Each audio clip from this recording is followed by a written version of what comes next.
Nepal premier लिगको एउटा यस्तो खेल जहाँ हरेक बलमा तनाव थियो, हरेक रनले मुटुको धड्कन बढाउँथ्यो। आज कुरा गरौं विराटनगर किङ्स र जनकपुर बोल्ट्स बीचको त्यो अविस्मरणीय म्याचको, जहाँ एउटै बोलरले खेलको पुरै कथा नै पल्टाइदिए। खासमा यो खेल ठूला ठूला छक्का र चौकाको बारेमा थिएन। यो त थियो रणनीति, धैर्य र अन्तिम बलसम्मको लडाईँको कथा। जब स्कोरबोर्डमा रन थोरै देखिन्छ नि, हो त्यति बेलै त हो खेलको असली मजा। आउनुहोस् यसको गहिराईमा पुगौं। अब हेर्नुहोस्, विराटनगरका लागि यो कुनै सामान्य खेल थिएन। उनीहरू लगातार 2वटा म्याच जितिसकेका थिए र अब नजर थियो जितको ह्याट्रिकमा। हो, यही दबाव बोकेर उनीहरू ब्याटिङ गर्न मैदानमा उत्रिए। ल अब कुरा गरौं विराटनगरको ब्याटिङ चुनौतीको। उनीहरूले टस हारे र पहिले ब्याटिङ गर्ने निम्तो पाए। दबाव त हुने नै भयो, एउटा राम्रो लक्ष्य खडा गर्नुपर्ने थियो। तर विराटनगरको सुरुवात सोचे जस्तो भएन। अलि धर्मरायो भनौं न। लोकेश बमले 28 रन बनाएर केही आशा त जगाए, तर जर्ज मुन्से र मार्टिन गुप्टिल जस्ता अन्तर्राष्ट्रिय स्टार खेलाडीहरू भने सस्तेमा आउट भए। अब यसले टिमलाई सुरुमै ठूलो प्रेसरमा पारिहाल्यो। जब टप अर्डर यसरी धर्मरायो, तब मध्यक्रमले इनिङ्सलाई सम्हाल्ने जिम्मा लियो। शुभम रञ्जन र बसिर अहमद, हो, यी दुई बीचको साझेदारीले नै विराटनगरलाई एउटा सम्मानजनक स्कोरसम्म पुर्याउन मद्दत गर्यो। उनीहरूले इनिङ्सलाई स्थायित्व दिए। र अन्त्यमा विराटनगरले 20 ओभरमा 7 विकेट गुमाएर बनायो जम्मा 135 रन। अब टी20 क्रिकेटमा 135 रन भनेको त खासै ठूलो स्कोर मानिँदैन। सबैलाई के लाग्यो भने जनकपुरले यो लक्ष्य त आरामले पूरा गर्छ। ल अब सुरु भयो जनकपुरको पालो। लक्ष्यको पिछा 136 रनको सामान्य लक्ष्य र मैदानमा उत्रिएको जनकपुरलाई जितको बाटो एकदमै सजिलो देखिन्थ्यो। र भयो पनि त्यस्तै। जनकपुरको सुरुवात एकदमै राम्रो रह्यो। खास गरी ज्यान निकोल लफ्टी इटनले त आक्रामक ब्याटिङ गर्दै जम्मा 30 बलमा 41 रन बनाए। उनको यो पारीले जनकपुरलाई जितको बाटोमा मज्जाले अगाडि बढाइरहेको थियो।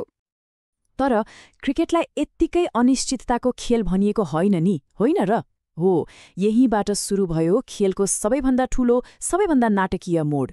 जब विराटनगरका कप्तान बलिङ गर्न आए, उनले खेलको पुरै नक्सा नै बदलिदिए। हो, खेलका नायक थिए कप्तान सन्दीप लामिछाने। उनको बलिङ स्पेल, त्यो निर्णायक क्षण थियो जसले खेलको मोमेन्टमलाई पुरै विराटनगरको पक्षमा घुमाइदियो। एकपटक उनको बोलिङको तथ्याङ्क हेरौँ त। 4 ओभर, एउटा मेडन, जम्मा 11 रन दिएर 4वटा महत्त्वपूर्ण विकेट। यो त साँच्चै अविश्वसनीय प्रदर्शन हो। उनले जनकपुरका ब्याट्सम्यानहरूलाई हात खोल्ने कुनै मौका नै दिएनन्, पुरै बाँधेर राखे। एकपछि अर्को गर्दै उनले जनकपुरको ब्याटिङको मेरुदण्ड नै भाँचिदिए। अनिल शाह, लाहिरू मिलान्था, सङ्गीत कुराया अनि रूपेश सिंह, यी सबै महत्त्वपूर्ण ब्याट्सम्यानलाई आउट गरेर उनले जनकपुरको ब्याटिङ लाइनअपलाई नै तहस नहस पारिदिए। सन्दीपको त्यो जादुई स्पेलपछि अब खेल पुग्यो अन्तिम र सबैभन्दा रोमाञ्चक मोडमा। दबाव त अब चरम सीमामा थियो। अब अवस्था कस्तो थियो भने 17औं ओभर सकिँदा जनकपुरको स्कोर थियो 111 रन 5 विकेटको क्षतिमा। मतलब अन्तिम 18 बलमा जित्नको लागि चाहिएको थियो जम्मा 25 रन र हातमा 5 विकेट बाँकी थियो। यहाँबाट त जो कोहीले भन्छ जित जनकपुरकै हो। तर त्यसपछिका 3 ओभरमा विराटनगरका बलरहरूले यस्तो कसिलो बलिङ गरे कि जनकपुर केवल 126 रनमा सीमित भयो र जितबाट 9 रनले टाढा रह्यो। हो, सन्दीप त नायक थिए नै, तर यो जित एउटा टिम एफर्टको नतिजा थियो। सूर्य तामाङले पनि 2 विकेट लिए अनि मार्चेन्ट डी लेन्जा र शुभम रञ्जनले पनि 1-1 विकेट लिएर एकदमै महत्त्वपूर्ण योगदान दिए। र यति धेरै नाटकपछि अब कुरा गरौँ अन्तिम नतिजाको। विराटनगर किङ्सले त्यो खेल जित्यो जम्मा 9 रनको साँघुरो अन्तरले। सोच्नुस् त कति रोमाञ्चक भयो होला अन्तिम क्षण। यो जितको अर्थ पनि ठूलो थियो। यसले विराटनगरको जितको ह्याट्रिक पूरा गर्यो र उनीहरूको मनोबल आकाशमा पुर्यायो। अर्कोतिर जनकपुरले भने लगातार दोस्रो हार बेहोर्नु पर्यो। त्यसो भए यो पुरै रोमाञ्चक खेलबाट के कुरा सिक्न सकिन्छ त? यसले हामीलाई के सन्देश दिन्छ? यो खेल एउटा बलिङ मास्टर क्लासको सबैभन्दा राम्रो उदाहरण हो। यसले के प्रमाणित गर्छ भने T20मा तपाईले ब्याटिङमा थोरै रन बनाए पनि त्यसलाई उत्कृष्ट बलिङले जितमा बदल्न सकिन्छ। यसले देखाउँछ कि बलरहरू पनि ब्याट्सम्यान जत्तिकै ठूला गेम चेन्जर हुन सक्छन्।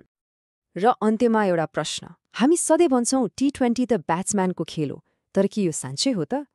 खेल कसले जिताउँछ? ठूलो स्कोर बनाउने ब्याट्सम्यानले कि त्यो स्कोरलाई